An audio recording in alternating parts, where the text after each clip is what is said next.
mis asja? Keera sinna poole. Kuhu nüüd? Ära sega. Juht ristteel. Juhtimiskoolitajad Aili Nurmeots ja Ruti Einpalu arutavad, kas keerata vasakule või paremale, põhja või lõunasse või muidu võid sattuda tupikusse. Jälgi päriselu juhtumitega juhtimispodcasti. Juht ristteel. Tähelepanu, tegemist on päriselu juhtumitega. Enne pimesi kasutamist soovitame järele mõelda. Kaebuste püsimise korral või kõrvaltoimete tekkimisel pidage nõu Ruti ja Ailiga.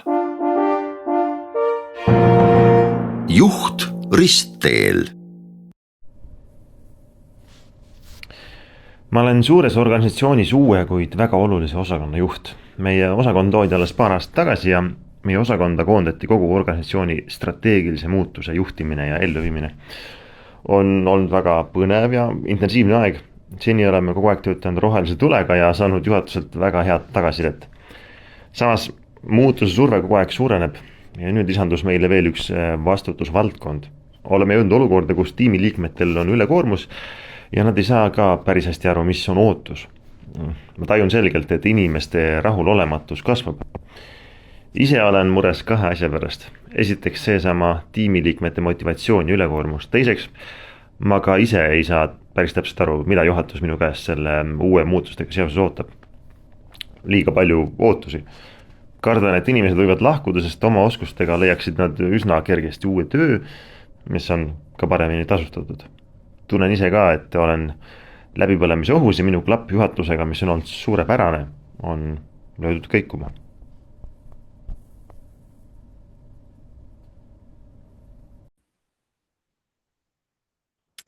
Nii, aga siis tere kõigile saatekuulajatele, mina olen Aili. Sina nüüd Ruti tutvusta ennast ka. Mina olen Ruti.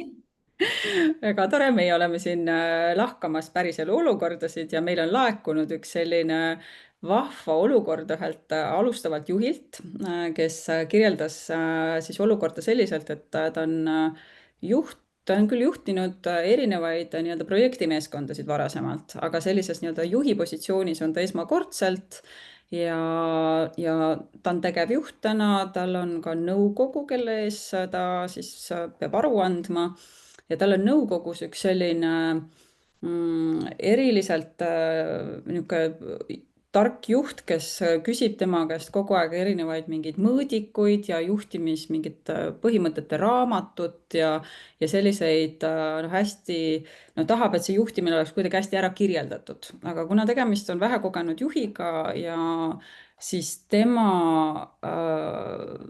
esiteks ta ei saa üldse aru, mida talt küsitakse ja teiseks see ei ole tema esmane prioriteet, millega ta nagu üldse tahaks praegu tegeleda. Ja nüüd tema küsimus on nagu selline, et kuidas nagu sellise nõukogu liikmega hakkama saada, et ta iseenesest saab aru, et see nõukogu on oluline ja ta peab kuidagi nende ootustele vastama, aga et see lihtsalt see olukord on talle nagu üle jõu käiv, et ta ei tule selle nõukogu liikmega kuidagi toime. Ja küsib siis meie käest, et mida siis selles olukorras tema saaks teha. Nii et Ruti, mis on sul esimesed mõtted selle looga seonduvalt või tekkis sul kohe mingeid lisaküsimusi, mida sa kõigepealt tahaksid ära täpsustada? No meil ei ole teda ju enam olemas, me ei saa küsida. Ma saan aru, et ta on noor juht, uus noor juht, tal on teatud fookused ja prioriteedid paigas ja nüüd üks nõukogu juht ilmselt lähtuvalt oma kompetentsuse tasemest küsib ta käest midagi väga spetsiifilist. Ja, millele ta ei oska vastata ja ta üldse ei saa ka aru, et kas see nüüd on üldse nagu oluline ja prioriteetne ja kas ta peaks panema nagu mingid teised asjad kõrvale ja tegelema nüüd ainult nagu vot selle asjaga. Okei, aga kas hakkame kohe kaaluma variante või? No võib-olla alustaks sellest, et mis siin nüüd nagu tegelikult toimub. Mis siin toimub? Jah, et mis siin siis nüüd tegelikult toimub, et kui nagu mõelda korra selle peale, et on üks niisugune kogenud juht, on ju, kes on siis valitud nõukogu liikmeks, et mis siis tema peas nagu tegelikult toimub.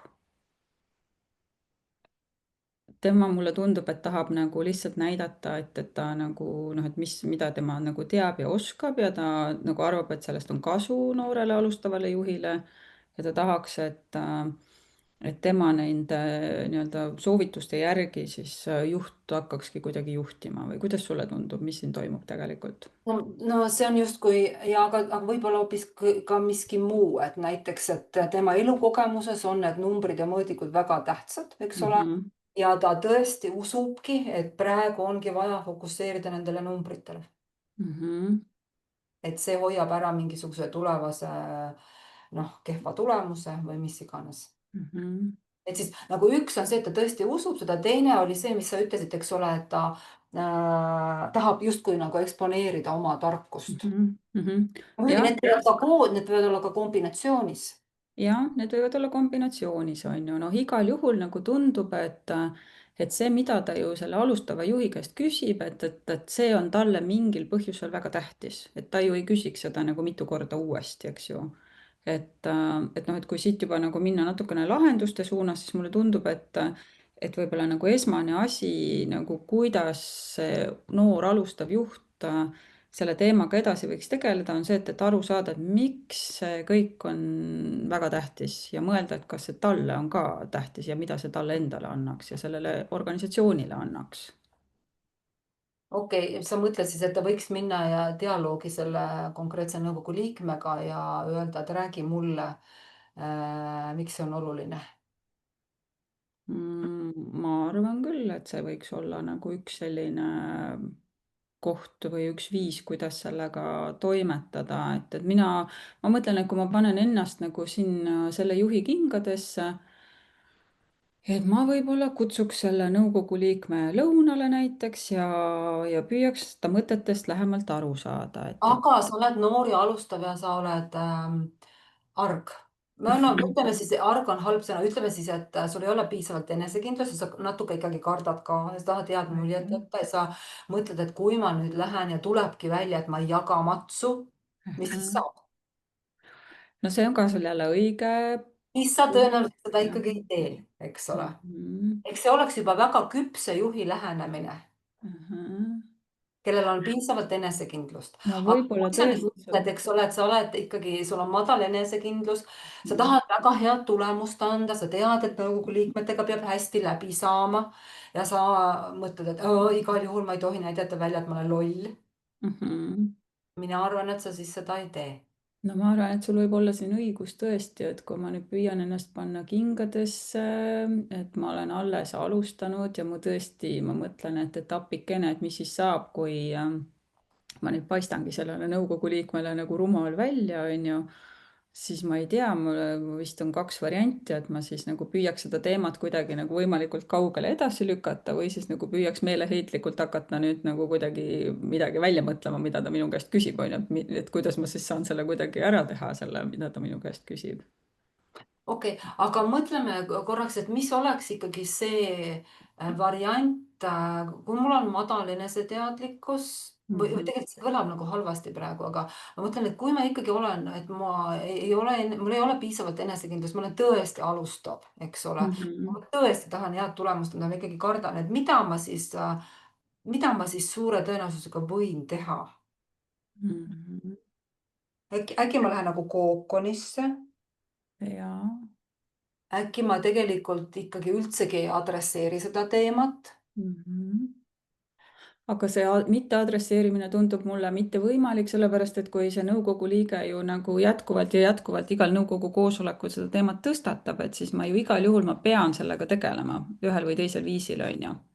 No jaa, aga ma ise ei adresseeri seda, et see tähendab seda, et ma olen sunnitud sellepärast, et ta surub. Ja siis ma teen nagu, nojah, ta surub, eks ju, ja siis on nagu see, et ma ju paistan juba rumal välja seal nõukogu koosolekul, kui juba mitmendat korda ta küsib ja mul ikka ei ole vastuseid ja siis teised nõukogu liikmed hakkavad ka vaatama, et äkki ma olengi rumal ja äkki ma ei saagi hakkama selle tööga. no nüüd ma metsikult hakkan tööle kodus, olete, ma olen hästi püüdlik. Ma üritan jah. sellest teemast läbi närida, samas ma tean, et mul seal nagu tulekahjud põlevad, eks ole, Mhm. mingid olulisemad asjad, ma töötan päeval ja juba peaaegu töötan siis ka öösel, eks ole. Nüüd tuleb jälle nõukogu koosolek, jälle ta küsib midagi, ma olen midagi teinud, nüüd ta näitab jälle, et siin on midagi puudu, eks ole, ma lähen täitsa närvi, sellepärast et ma saan aru, et appi ma juba paistangi loll välja. Mhm. no just. nii, ehk siis kerib hullemaks, eks ole, nõiaringi värki nagu hakkab kiskuma. kerib hullemaks ja nii, ja kuidas selles olukorras ikkagi, kui ma mõtlen, et kui ma olen see alustav juht, siis mis oleks minu nii-öelda need lahendusvariandid, et kas see nüüd ikkagi, et ma lähen ja teen midagi meeleheitlikult päeval ja öösel, on ju, ja midagi valmistan ette, et kas see nüüd on siis ikkagi see parim lahendus või ei noh, et kui selge me see, nüüd et see ei ole, eks ole, aga ma arvan, et see on tegelikult väga sageli juhtide jaoks enam kasutatav lahendus, et me seda tegelikult teeme. ma olen Seepärast sinuga nõus. teine lahendus, et minna ja ise adresseerida, nõuab kõiki neid kvaliteete, mida mul sel hetkel juba enam ei ole. Seepärast, et ta on juba nagu hakanud mu enesekindlust lammutama, eks ole. Mhm. jah, no vot, et selles mõttes ma olen sinuga nõus, et see on tõenäoliselt selline kõige enim levinumaid viise, eks ole, et ma nagu meeleheitlikult püüan leida lahendust ja püüan olla siis nagu tubli selles olukorras, kus ma tegelikult ei saa isegi aru, mida ma teen. aga ma lihtsalt midagi teen, sellepärast et ma tahan olla tubli, on ju. Ja, aga mõtleme korraks selle nagu mittekonstruktiivse lahenduse, mis võib ikka üsna sageli eksisteerida. Mõtleme, millega see lõpeb.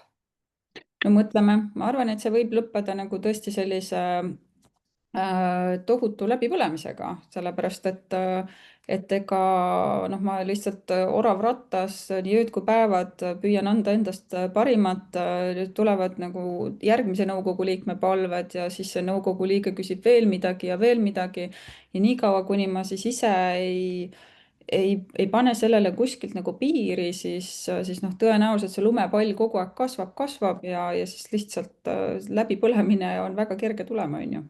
Ja kui oletame siis, et kui ma läbi ei põle, siis igatahes stressitase läheb ikka väga kõrgeks ja ärevus tekib, eks ole. Ilmselt ma ei märka võib-olla ei suuda enam tegelikult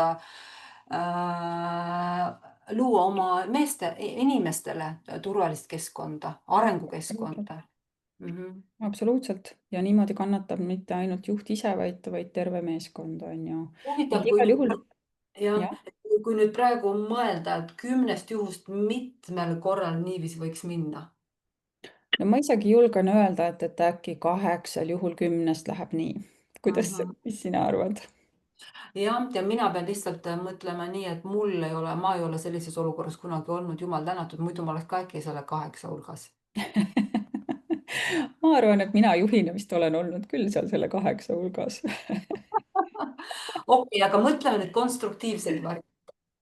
nii, aga no mõtleme konstruktiivsed lahendused, nii et kui sa saad aru, et see ei ole nagu parim viis, et ma muudkui püüan ja püüan, et mis siis oleks ikkagi nagu see selline konstruktiivne viis, kuidas sellele olukorrale läheneda, Ja ma kuidas? olen endiselt, eks ole, ebakindel, vähese kogemusega ja no tahan head tulemust, aga vot olen jumalast nii-öelda punases, eks ole, sest jaa. see nõukogu liige on mind löönud ikka täiesti Kõlad ära. mugavustsoonist välja, õppimistsoonist välja, äkki sinna ärevusse, eks ole. jah, jah. no ma arvan, et võib-olla nagu, mis veel, mida selles olukorras nagu juhid saavad teha ja mida ma olen näinud, et tehakse, on see, et räägitakse oma mingite lähedastele inimestele või tuttavatele teistele juhtidele, eks ju, et saada nagu seda murekoormat natukene nagu jagada ja ka teiste inimeste nõu küsida, et kuule, et mis sina selles olukorras teeksid, on ju. Kuule, tead, mul tuli pähe veel üks mittekonstruktiivne olukord. nii. Et praegu me rääkisime selle ühe nii-öelda mittekonstruktiivse võimaluse, aga üks mittekonstruktiivne võimalus on veel see, et mulle tuleb nii suur surve sealt nõukogust, et ma hakkan oma tiimile rääkima seda, et kui nõme on. Ahaa. Ja see on veel hullem variant, on ju. oota, aga tegelikult siit tuleb veel kolmas variant ka, et ma mitte ei räägi oma tiimile, vaid et kolmas variant on veel see, et ma ei räägi tiimile ja ma hakkan lihtsalt tiimi survestama rohkem, et nemad seda kõike teeksid ära minu eest. Ja nii et tegelikult neid mittekonstruktiivseid variante on päris palju. Võib-olla on isegi midagi veel. Okei, aga keskendume nüüd ikkagi konstruktiivsetele. Siis lähtepositsioon on sama, stardijoon on ikkagi sama, ma olen ebakindel, ma olen noor, ta lükkab mind punasesse, eks ole, ja nüüd ma ikkagi, ma ei tea, oletame näiteks mul on mentori või coach'i tugi või mingi muu asi ja mis ma siis nüüd saan teha? no vot, see on juba väga hea variant, kui on mentori või coach'i tugi, on ju. Et noh, siis ongi rahulikult läbi mõelda need erinevad lähenemisviisid, kuidas selle olukorraga saaks toimetada. Ja võib-olla Siis ikkagi tegelikult võiks kohe ikkagi, mida kiirem, seda parem helistada coach'ile. Nüüd me justkui nagu müüme iseennast, eks ole. Ailile.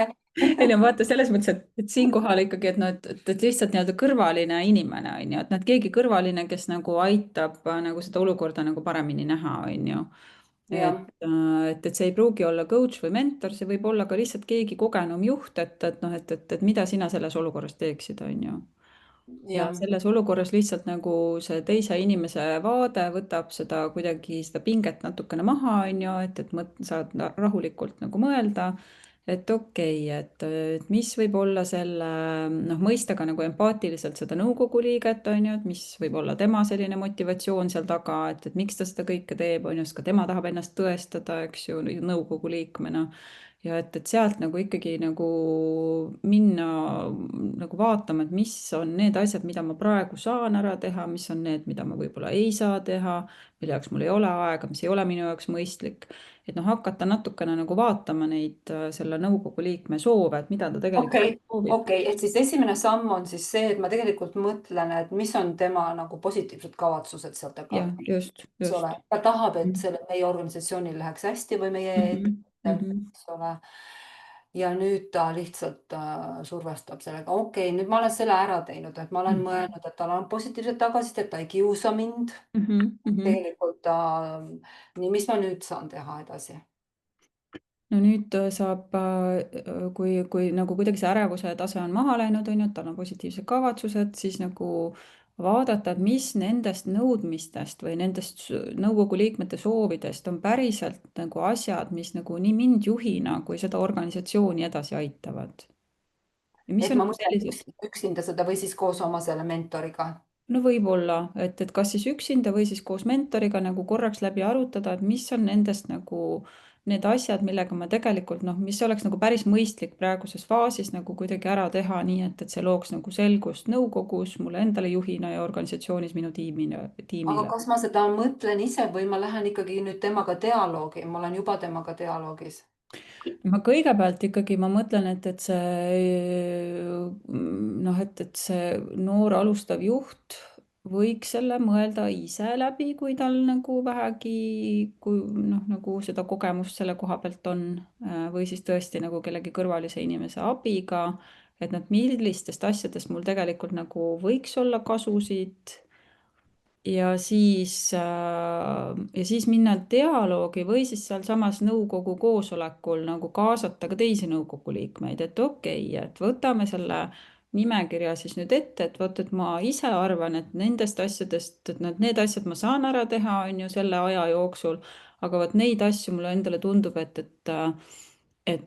ei ole kas mõistlik või ma saan ära teha need mingisuguse, ma ei tea, järgmisel aastal või noh, mingisuguse aja jooksul ja et saada ka seda teiste nõukogu liikmete kinnitust, et see ka nende jaoks on oluline, et nemad on ju rohkem okei, selle organisatsiooni asjadega kursis. et siis esiteks ma võiksin teha mingit eeltöö omaenda peas. Just. Ma peaksin olema kindel, et ma olen oma emotsiooni alla saanud, eks ole, et ma Mhm. näen ka selle nõukogu liikme positiivset kavatsust ja siis nagu mõelda, et mis sellest võiks ikkagi täitsa okei olla.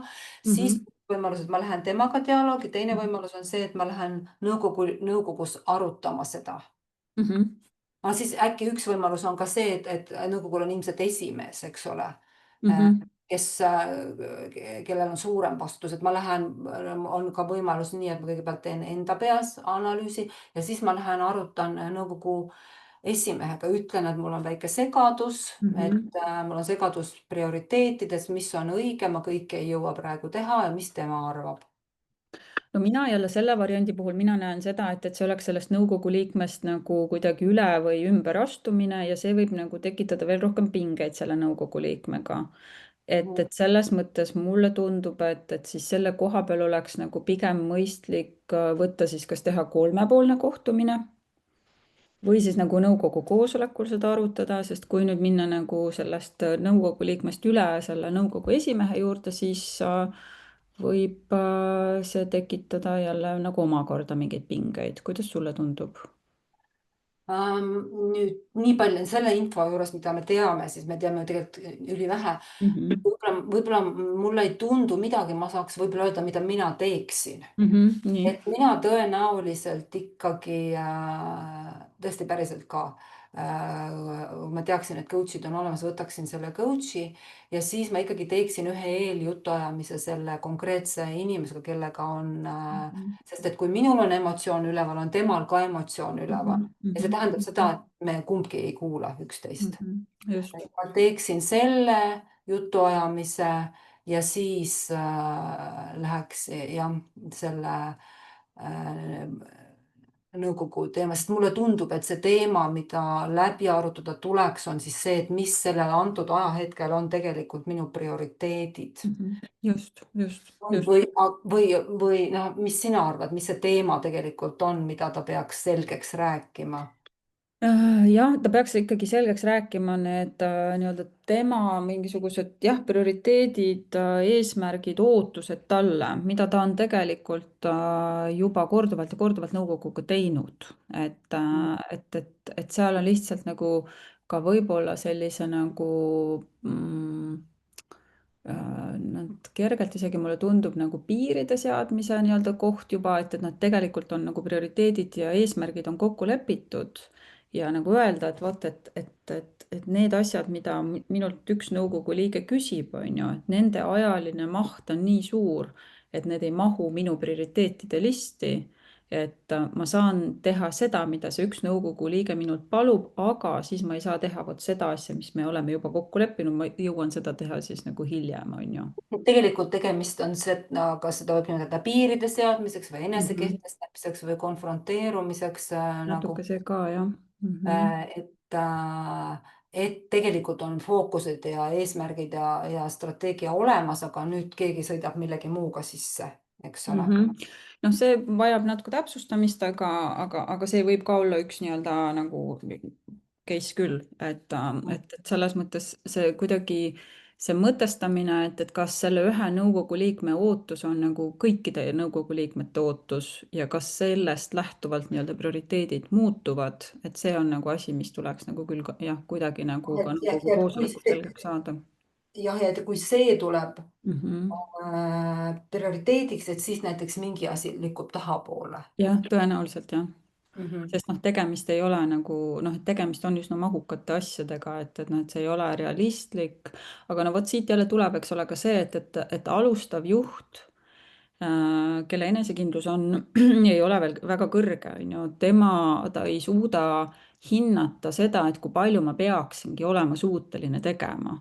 Sest mida mina olen näinud, on see, et tegelikult alustavad juhid, siis kuna tegelikult asjad võtavadki kauem aega, kui nagu võib-olla juba kogenud juhtidel, siis nad nagu võtavadki jube palju asju korraga lauale, sellepärast et neil on tunne, et see ongi normaalne, et ma peangi kõiki neid asju suutma ära teha, lihtsalt mina ei jõua neid ära teha 24 tunni jooksul, on ju, või õigemini 8 tunni jooksul. Et selles... 20 minutit on täis. Nüüd on 20 minutit täis, jah. Et selles mõttes jah, et see on selline... Aga inimene jõuab ikkagi ära teha nii palju, kui ta jõuab, eks ole, et kui ta ongi alguses aeglasem, siis ikkagi ei saa ju ka nõukogu teda survestada üle oma varju hüppama. Jah, just, aga ma ütlen, et just siit ikkagi jälle see enesekindluse teema tuleb, et kui palju tal on nagu enesekindlust öelda, et teate, et ma ei jõua seda kõike nagu selle aja jooksul, on ju. Aga fakt on ikkagi see, et need ootused ja prioriteedid nagu kuidagi on vaja nagu uuesti võtta lauda, et need muidu nagu et see selguse koht on siin nagu vaja. Okei, et me oleme siis jõudnud sinna, et kõigepealt on ikkagi töö iseendaga ja oluline saavutada see, et ma kontrollin oma emotsioone, et ei ole, eks ei oleks see seisund, et ma ju kontrollin, aga tegelikult ei kontrolli, eks ole. See tähendab ka seda, et ma suudan arutada selle teise osapoole positiivsest kavatsusest, et ta ei kiusa mind, vaid et tal on mingi tegelikult ikkagi positiivne eesmärk. Siis meil oli 2 varianti, kas ma lähen dialoogi selle konkreetse nõukogu liikmega, kes seda minult nõuab, või ma kohe nõukogusse ja ütlen, et ja pean olema ette valmistanud tegelikult ka selle, kuidas oma piire kaitsta või ennast kehtestada ja samas näidata ilmselt ka välja, et ma tegelikult selle teise osapoole nõudmisi mõistan. Just. Veel mingi variant?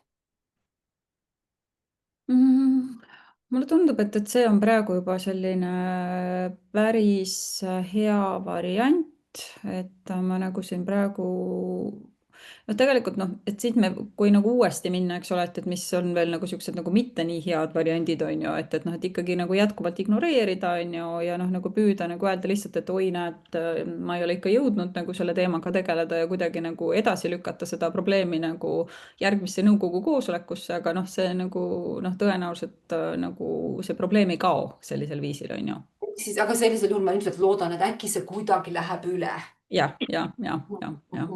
Mis on ka siuke üsna inimlik lootus on ju, et kui ta juba 3. korda peab küsima, siis ta äkki saab aru, et siit nagu püss ei paugu ja siis ta nagu rohkem ei küsi on ju.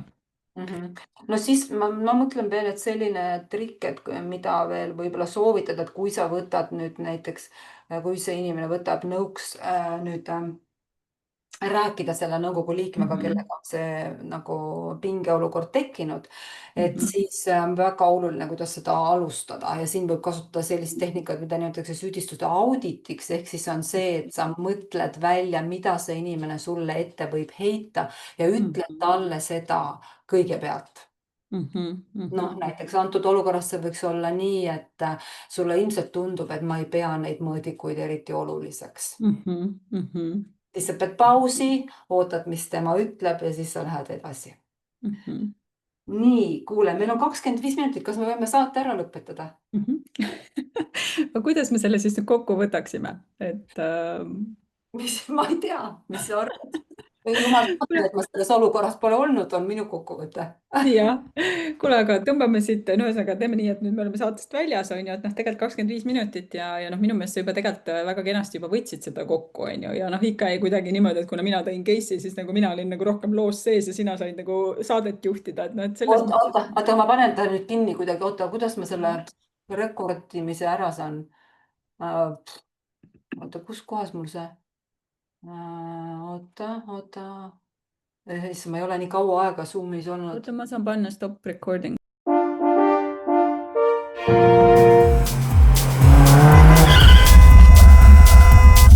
Oota, mis asja? Keera sinna poole. Kuhu nüüd? Oota, ära sega. Juht ristteel. Juht, kui soovid, et sinu juhtum ristteele asetatakse ja talle õige suund leitakse, saada oma loo kirjeldus e-mailile juhtristteele@gmail.com. Ruti ja Aili muudavad loo anonüümseks ja kajastavad juhuvaliku alusel. Ruti ja Aili ei vastuta selle eest, et pakutud lahendusvariandid sinu tingimustes kindlasti sama tulemuse annavad. Juht ristteel.